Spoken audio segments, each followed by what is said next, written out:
With databases, joins are used to combine the data from two or more tables based on the related columns.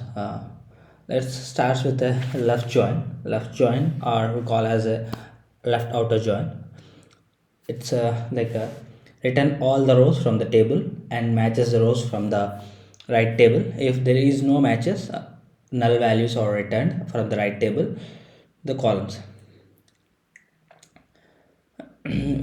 Use cases when you want, if you want to keep all the data from the left table even if there is no matches in the right table.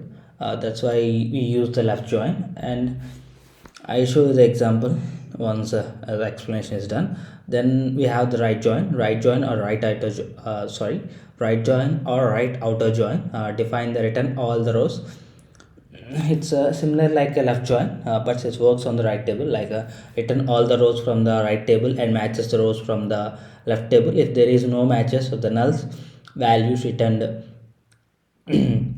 from the left table. Use cases, you want to keep all the data from the right table even if there is no matches in the left table.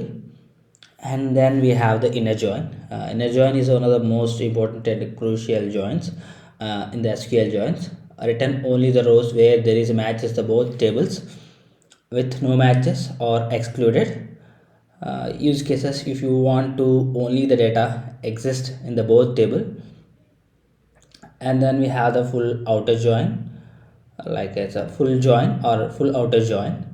Return all the rows from the both tables. Rows that don't have matches in the one table will shows the null values from the other table. If you want, use cases, if you want to complete databases including unmatched rows from the both tables.